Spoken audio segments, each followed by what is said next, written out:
I get a call and they say, hey, your son, he's sick. He has a high fever. We need to come pick him up. And so at that time, I realized, as a first time parent, you're scrambling and you're flustered. You don't know what to do. And I almost felt like a failure because I couldn't get to my son in time and be there for him. And so that was really when the light bulb clicked and when the fuel was lit up.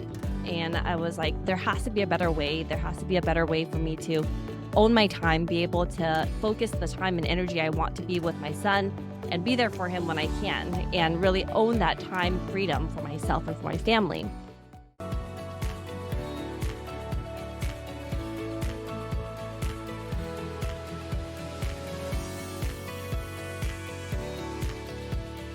Hello, everyone, and welcome to the Journey to Multifamily Millions. I'm your host, founder and CEO of Zana Investments, Tim Little. And on today's show, we have with us Aileen Prak. Aileen is managing partner at Bonavest Capital, a real estate investment firm that helps people create passive income through real estate syndications. Aileen has over 10 years of experience in the aerospace industry as the finance lead on several multi-million-dollar projects that she has leveraged that experience to grow a real estate portfolio. Aileen, welcome to the show. Hi, Tim. Thank you for having me. Yeah, and it's great to have you. So I gave everyone a high-level overview of your background, but on this show, we really like to get into the details of how you got started on your journey. So please take us back to the beginning and tell us how you got to where you are today. Sure. I would start back I guess we can start back where when I grew up with my family teaching us to get a solid foundation, go to school, get your education, because if all else fails and everything goes away from you, you lose everything. Your education cannot be taken away from you. So that's the core of everything that we set for ourselves as we go forward in life and everything. So that's what we did. That's what I did is went to school, got good grades, went on to get my MBA, got a good job afterwards, and then worked the corporate life for still currently in my corporate job. But I remember in 2018 when I ended up getting pregnant with my first son, it was really changing in a different way. It changed the way I thought about finances and how to invest and things like that. So I always knew that real estate was a great place to build up wealth. At that time, it doesn't really click and you don't really take too much actions. Hey, real estate is great, but you don't really know where to get started or like what you should start doing. But I remember when I was pregnant with my son and after he was born, I get working a W-2 job, you get 3 months of paternity leave at that time. And so I remember being with him 24/7, really loving those times spent with him all the time. But after those 3 months were up, I had to go back to work. I had to find a way to put him into daycare, try to figure out who's going to be able to take care of him, trust that the strangers that we put him with are going to keep him safe and healthy while I'm not there with him. So I live in California myself and it's a long commute. And so I would typically have to take like a van pool to drive. So I don't have a car to get back to my son as quickly as I needed to back then. And so I remember after putting him into daycare, a couple weeks afterwards, I get a call and they say, hey, your son, he's sick. He has a high fever. We need to come pick him up. And so at that time, I realized as a first time parent, you're scrambling and you're flustered. You don't know what to do. And I almost felt like a failure because I couldn't get to my son in time and be there for him. And so that was really when the light bulb clicked and when the fuel was lit up. And I was like, there has to be a better way. There has to be a better way for me to own my time, be able to focus the time and energy I want to be with my son and be there for him when I can, and really own that time freedom for myself and for my family. And so we started looking for different ways of creating passive income for ourselves in case something were to happen. And so that we could start moving towards that lifestyle and to move towards that freedom of time for ourselves.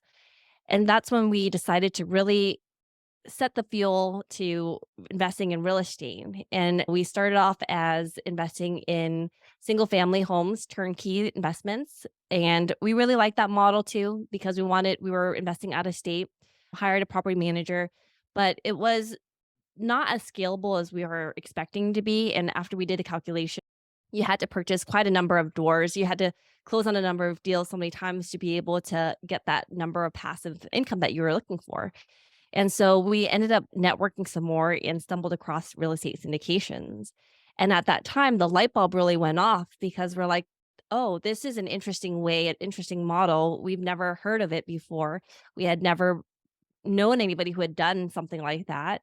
And so we started diving into it a little bit more, learning about learning about it, listening to podcasts, networking, reading books. And we're like, wow, this is a really feasible model. The scalability is there. It really matches what we're looking to do and achieve that wealth, building up that wealth, that time, and everything like that is it all encompasses everything for us. And so that's when we decided to invest first as passive investors with another experienced sponsor to get that experience to really understand the ins and outs of how the business works, really get that proof of concept for ourselves and then from there, started our own podcast and continued to invest in several other passive investment deals. And then it organically grew into doing some active deals ourselves. And that kind of brings us where we are today. So I'll start from the most recent. So you said you started the podcast. Did you start the podcast before you were actively investing? Yes. Yes. That's interesting. It's so often the other way around, right? That when someone decides they're going to be an active investor and they want to build knowledge and bring investors in, that they start a podcast. What was your motivation for starting that podcast at that time? So the motivation really was when we were starting off as passive investors ourselves, the best way that we were able to learn and consume content was through podcasts. So we really liked that platform. And so when we were meeting people, networking, we didn't have the expertise or we didn't have the experience to leverage to feel the confidence or to build it up to start right away on the active side of things. And that wasn't our initial intention. So for us, it was like we're already talking to people, we're already um, networking and having these conversations. So why not start the podcast and share the conversations that we're having with other people, with other listeners as well? And so maybe they might be able to take something that I had learned from a conversation and then apply it for themselves. And so that was really where it started from. And that gives you a platform to, even though you don't have experience as like an active investor to begin with, you didn't have an active deal, but you have experience as a passive investor. And then you create a podcast and then you establish yourself almost like a thought leader in the space. Because now you're bringing on experts on the field and you're learning from them, sharing what they have, and then you become a connector of people of sorts, and you start to build out your network over time. Yeah, and there's a couple of points that you said there. I think one is the thought leadership platform, which is more valuable once you do transition to that active side of things because people see you as that expert. But initially, it sounded like it was coming from the perspective of just wanting to add value to the community, while at the same time being able to siphon all the knowledge off of the guests that you were able to have on your show. Yeah, because originally, when we first started off investing in syndications, we were planning to just do passive investments the entire time. That was our initial goal, was to be passive. And the more we started talking to people, starting to network, opportunities started to come around, and it just organically grew into doing deals on the active side as well. Yeah, and going back to some of the other things you talked about, and I think this is true for so many people that they have priorities that are kind of pre and post children, right? Children have a way of changing your priorities, sometimes drastically, and just force you to think about things in a different way, in a much more long term perspective than maybe you had prior to that. And it sounds like the same thing happened with you. And I know it was the same case with me. And you're like, oh my gosh, I got a kid now. How are we going to pay for college? Let's start at 529. And, what, how am I going to give myself more time freedom so that I could spend time with them? Because they're only going to think I'm cool until probably about age 13. And then they will want to hang out with me anyways. So all these things start running through your mind. And it sounds like you had some of those similar thoughts as to, hey, how can we find a solution to these problems based on the fact that we have these other tiny humans that we have to care for now? No, absolutely. Because really, you start to value and appreciate time so much more, I think, as we became parents, at least for myself and my husband. We saw how quickly our kids grew up, and every day, every week, they would learn something new. And we realized that the time that we have with them is so precious, and we didn't want to miss a lot of that time. And so we wanted to find ways to expedite it so that we could get that time freedom back for ourselves. And the whole time that we're doing this, doing the podcast, actively investing, passively investing, and everything like that, our focus has always been our kids and our family first. And so I never let that get away because I don't want ever to be in a position where 10 years down the road, as I'm pursuing all these different things, I look back and I'm like, I wasn't there for my kids because that's originally why I got started in the first place and why I have so much fuel is because I want to spend that time with the kids. So that's the priority first, and everything else falls around that. And it's how do we utilize the tools that we have? How do we utilize the networks and the connections that we have to build something up so that we can have that time with our kids? How can we protect that time with them? Yeah, and that's such a delicate balance, especially when you're first getting started in this and there's so much to do, whether it's the social media or the podcast or the attending meetings associated with deals and things. And then you're just like, every once in a while, I find myself having to take a step back and realize, okay, now I have a couple of hours of meetings in the evenings when that's the time that I should be focused on my kids because they were at school all day. And so then I have to try to find ways to be more efficient with my time. And some of that comes through just switching schedules around. And other times it's just simply outsourcing, right? Like maybe I hire a VA to take some of those tasks off my plate that were taking up a lot of my time and not really the value that I should be adding anyways. That can be pushed to someone else. So I think it's certainly valuable for anyone, like you said, to stay grounded in the why, because otherwise a lot of us are pretty motivated and we can, once we get into the weeds and get grinding, it's easy for it to get away from us. So every once in a while, we just need to take a step back and recognize why we were doing it in the first place. Absolutely. So you talked about you started out with the turnkey stuff, and I imagine it's pretty low involvement, right? Hence the name turnkey.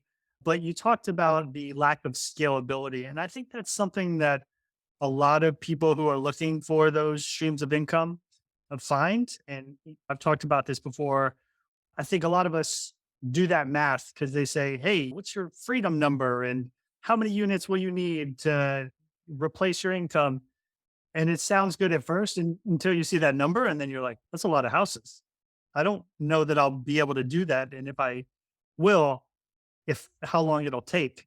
Especially if you're doing single family, then you have issues with how many mortgages you could get, etcetera. And so I think that's the point where people start looking for these other options, whether it's multifamily syndication or other alternative assets, trying to find that way to scale up. And it sounds like that's what happened to you as well. With that first passive investment, I'm curious, did you feel like you were ready to do that first passive investment? Did you feel like you were asking intelligent questions of the sponsor and you knew how to vet them and the deal itself? Yeah, so the first one is always the most nerve-wracking, especially when it's something completely brand new like this, because the fear and the thoughts always creep into your head like, "Hey, I've never met this person in real life. I'm going to wire him like tens of thousands of dollars. Is he going to run away with my money or is it gonna be safe?" And so those are the types of things that regardless of where you're at, you're always gonna be thinking about. It's in the back of your head. And so at that point, we had done a lot of research. We had listened to a ton of podcasts. We had read a ton of books and everything like that. We tried to educate ourselves as much as possible before we took that next action. And so we tried to find as much information and how the questions that we should be asking the sponsors and everything like that, building up a relationship with them ahead of time before actually investing with them. And so that's what we did, where we got to a point where we felt really comfortable with the sponsor because we had built a pretty good relationship with them and how they were aligned and their goals and values really aligned to our goals and our values also.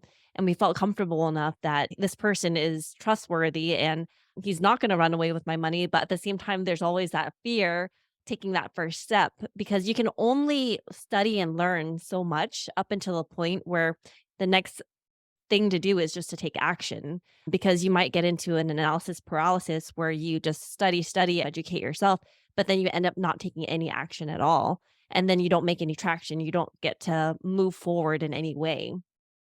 And so it was a good choice for us because we had gotten to a point where we found out as much as we could by reading and listening to podcasts and talking to people, but you don't really know what you don't know until you actually get in it. And so that time we did as much as we could before we jumped in, and then it worked out for us in the end. Yeah. And I think the highlight there is that, education builds confidence. So if you've done that research, both on the person, the deal, and how best to vet them, at that point, like you said, all you can really do is one, you got to trust your gut because instinct comes into it a little bit. If you get bad vibes, then that's probably a warning sign. But after that, yeah, you really just got to take the step. But I definitely understand and appreciate the trepidation that a lot of, especially first time passive investors have, because for most of them, this is a huge sum of money, right? And there's a leap of faith involved there because it isn't the stock market. It isn't these things that they're so familiar with. It's new to them. And so that creates this sense of unease because it's unknown. But after that, it's a lot easier because it's like the proof of concept. And I think the first hurdle is getting into the deal and sending the money. That's nerve wracking enough, like you said. But then there's the waiting period. Like, oh, they say you're going to get your first distribution in, say it's 3 months. If month four rolls around and you haven't heard anything, you should probably start to worry, especially if you haven't heard anything at all. But once you get that first distribution and they're communicating early and often with you, that's when the light bulb goes off and you're like, okay, this is a real thing. They're not going to run off with my money. I am getting the returns. And then you just settle in for the long haul. That's how it was for me anyways. There was a huge sigh of relief, even if you do trust the person, once you see the deal start to mature. Yeah, and, that fear, the initial trepidation that you have going into the deal, that's good because you should be scared, you should be worried, and you should have that drive you to do as much due diligence as you can and educate yourself enough to the point where you've exhausted as much as you could, you've explored as many of the different options as you could, and did a risk analysis and figure out, if I don't invest my money, what's going to happen to it? Is that more risky than investing with this person that I've vetted and I've studied and I've built a relationship with and I trust? And then take that action. But that fear, really, you should listen to it, you should follow it, and you should take that notion and then use it to do your due diligence and follow up until you can settle that down and answer those questions where you are now comfortable. Yeah, exactly. And I think you talked about the risk of inaction, right? And so is the risk of inaction greater than taking that that next step, which goes back into your why and what your ultimate goals are. So I'm curious, at what point and for what reason did you decide to transition from the strictly passive investing, because that was your plan at first, to getting involved on the active side of things and being a general partner on deals? It came with time, and so the more you start to learn about the business, the more you start to get comfortable with the deals and how to underwrite and learn about the markets, learn about the deals itself, what makes it tick, how to operate the business, and all that stuff starts to come together, and then you realize, "Oh, it's not as scary as you had initially thought it was gonna be." It's complicated, but then there's a lot of people involved in this. You're not just doing this on your own. It's a team sport. So you have other really great strong parties and partners involved too that are working together to make sure that nothing like falls or drops out of the air and you don't miss the ball. And so learning about that and just starting to educate ourselves, we're like, oh, okay, it makes sense to us. And then as we started the podcast and started building our network, the opportunity arose where somebody had reached out and they were like, oh, there's an opportunity. Would you like to participate in this deal? We could bring you on. And so we had a conversation about that. And then we did our vetting. We would look at the deals and say, hey, would we invest in this ourselves as a passive investor? And then that was our grounding point and decision to say, if we ourselves would invest in it, then it would probably be a good deal. We would feel comfortable to participate as an active partner in it as well. And so that's how it started. Yeah, that makes total sense. I think that's a perfect metric. I think I think someone else has said they're like, Would you let your grandma invest in this deal? And it's the same idea, right? Would you let someone that you truly care about put their money into this deal? And if you're that confident in it, then there's no reason that you shouldn't participate in it as well. All right. So you definitely have a lot going on between the W-2 job and the podcast and the family. Talk to me about time management and how you balance all that, what that looks like.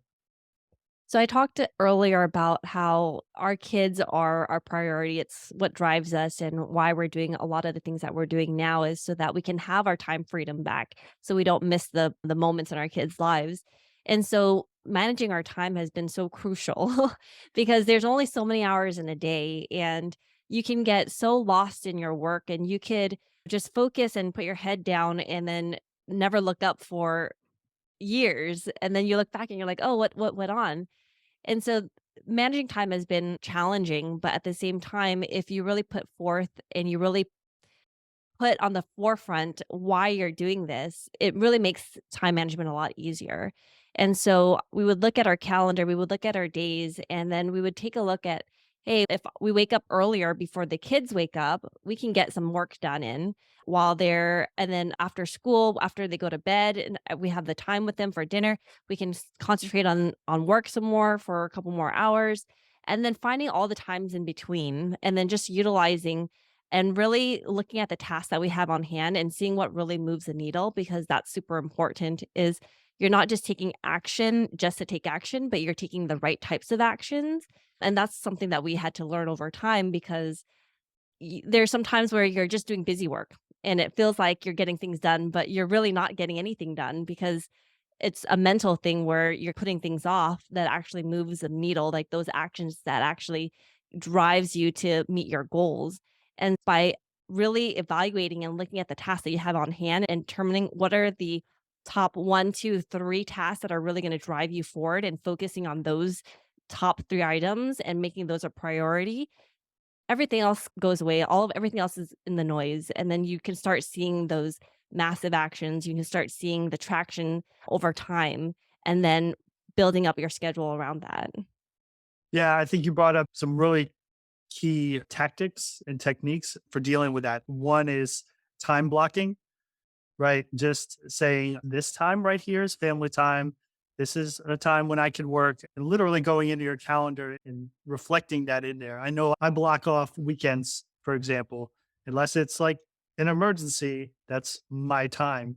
I'm not going to allow people to set meetings with me during the weekends. And just like you said, at night after they go to bed, okay, now I can get done like the Army Reserve stuff that I need to get done and check those emails and respond so that it's not taking away from that time with them. And I think the other big point that you hit is being busy versus being productive. And those are two very different things that sometimes we're not always good at distinguishing. Sometimes we'll be busy and pat ourselves on the back because we're doing stuff, but it's not necessarily productive. And like you said, you really have to evaluate those things that I'm doing. Are they getting me closer to my goals? Are they hitting those top three tasks that I said were going to be the priority for that day or that week? And I'll admit that's certainly something that I need to improve on because sometimes I get shiny object syndrome and I'll just, if something pulls my attention, I'll attend to it and then have to remember to pull myself back and stay on target. But those Yeah. are those.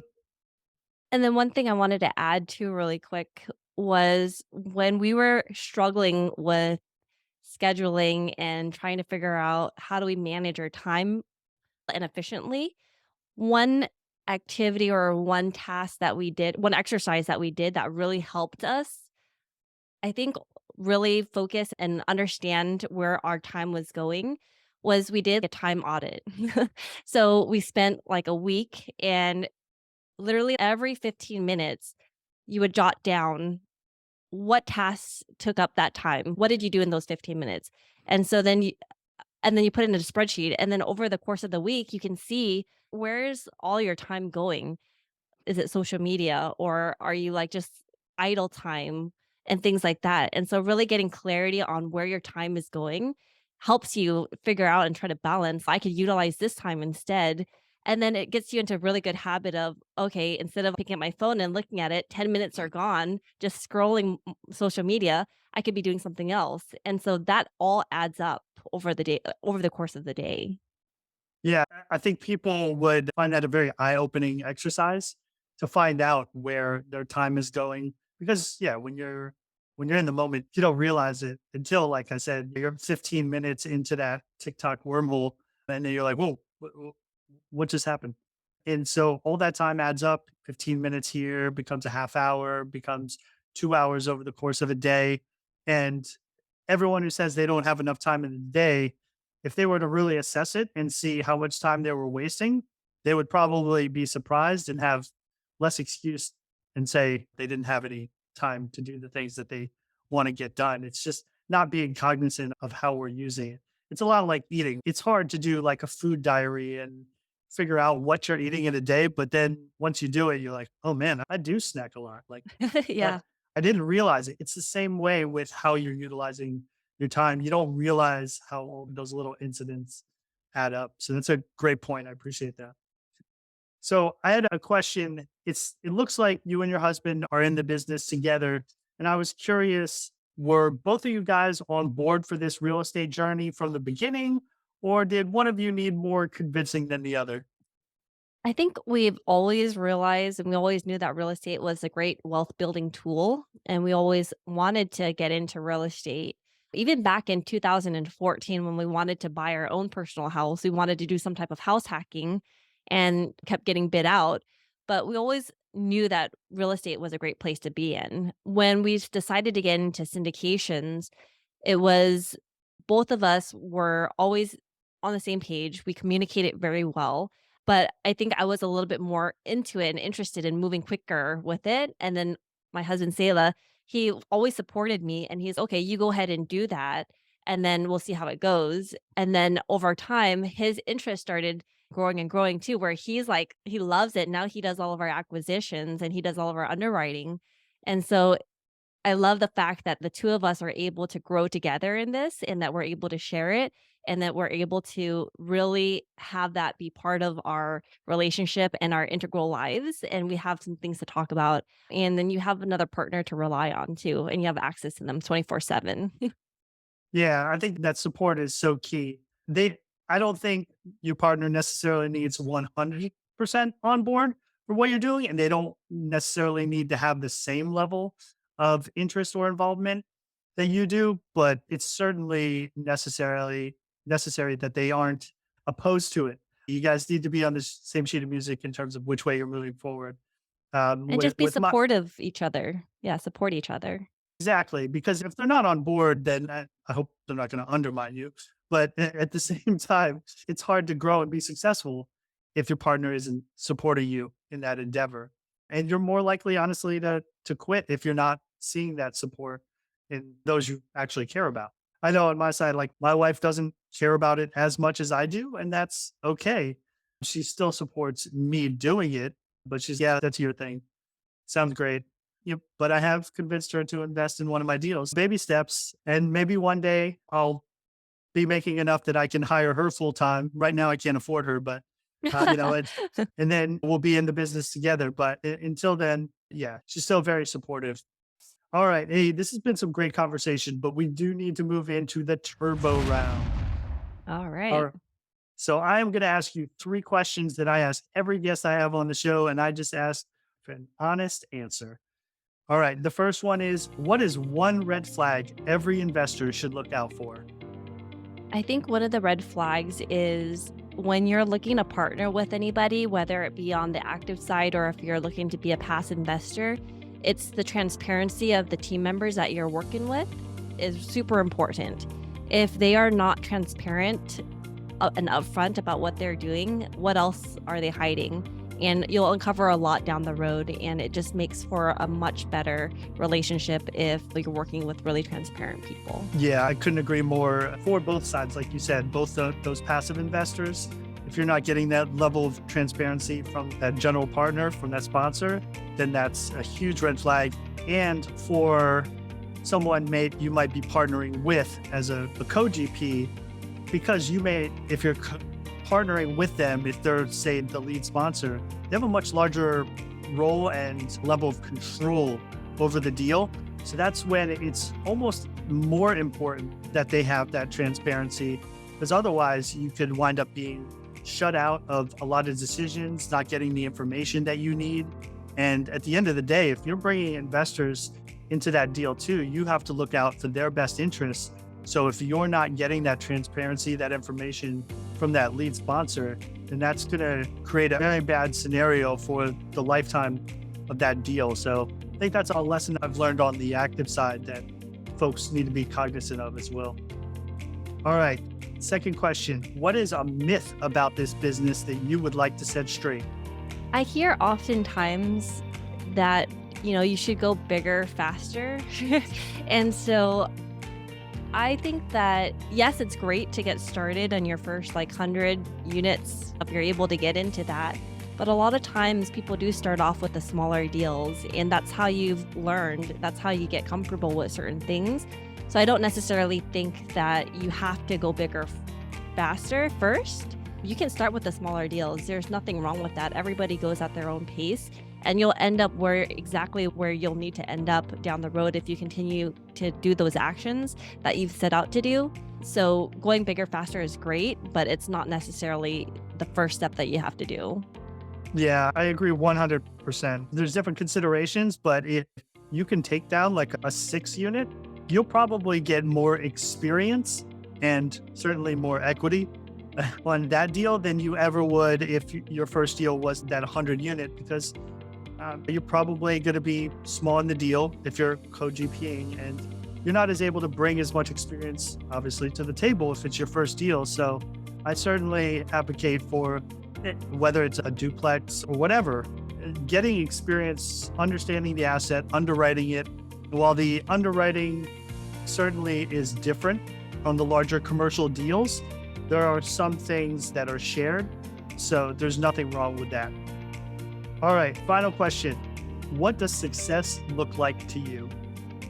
I think success really depends. For me, success is really being happy with what I'm doing and really enjoying the journey, and that I feel as if I am not letting the ball drop in my circle of life, essentially.